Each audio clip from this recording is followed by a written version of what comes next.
Parfait, on a vu comment créer un cookie et maintenant on va voir comment on peut utiliser ce cookie. D'accord? Comment on peut utiliser les informations de ce cookie afin de renvoyer à l'utilisateur, par exemple, quand il va se déconnecter, lui laisser le nom. D'accord? Admettons. Eh bien, je vais aller dans mon compte ici, dans la page compte. On a créé notre cookie ici, donc c'est parfait. On va pouvoir maintenant récupérer le cookie. Et donc ici, je vais me créer une variable nom égale i7. i7 quoi? Est-ce que dollar cookie, donc la super global cookie qui a username existe?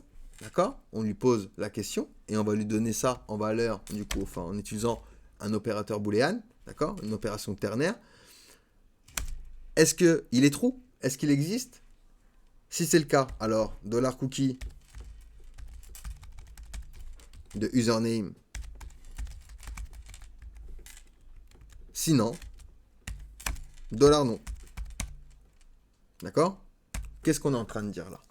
On a fait une opération ternaire, on a récupéré encore la variable nom, on lui a dit, est-ce que cookie username existe?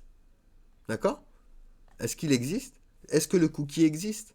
Si c'est le cas, alors non, la variable non aura la valeur du cookie. Sinon, il aura de base session non, tout simplement. Une fois qu'on a fait ça, on va pouvoir venir dans notre index ici. Vu qu'ici, on a créé notre cookie, alors ça, on peut se l'effacer, tac, on n'en a pas besoin. On va pouvoir venir au niveau de notre input, là où on a donné le nom, là, et on va lui donner une value. Value égale, donc ici, qu'est-ce qu'on va lui donner comme valeur? Et bien, on va à l'intérieur s'ouvrir des balises PHP et faire un echo, donc echo quoi? Hop, hop, hop, on ferme nos balises PHP, comme ça, il n'y a pas d'erreur. Donc, on va faire un echo quoi? Et ben, i7, est-ce que notre super global cookie username est défini? D'accord? On lui pose la question, donc opérateur booléen, d'accord? Enfin, opérateur ternaire. Si c'est le cas, alors, hop, on fait un HTML spécial char de notre super global cookie username. Username. D'accord? Ok? Donc ça, c'est pour sécuriser. Alors, on va terminer notre opérateur ternaire et après, je vous explique à quoi correspond le HTML spécial char.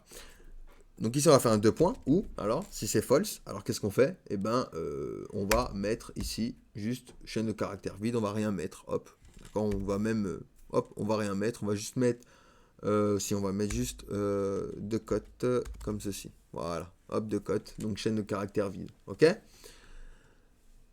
Donc, si le cookie existe, dans la valeur de l'input, tu vas me rentrer la valeur du cookie, sinon, chaîne de caractères vide, tout simplement. Et HTML spécial char, donc c'est pour sécuriser l'affichage du cookie. On va pouvoir utiliser cette fonction de PHP pour convertir les caractères spéciaux en entier HTML. De cette façon, les caractères spéciaux dans la valeur du cookie seront convertis en entité HTML, ce qui empêchera toute tentative d'injection de code malveillant. Testons. Donc ici, je vais me déconnecter de ma session et regardez, j'ai déjà Joe ici. Parce que mon cookie existe. Inspecter. Hop, je vais aller dans Application. Ici. Et vous voyez, j'ai bien mon cookie ici.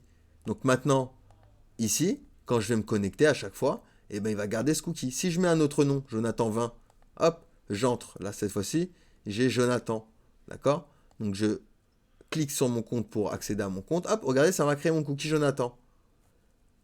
Je me déconnecte, hop, mon cookie est toujours là, et du coup, ici, j'ai bien Jonathan.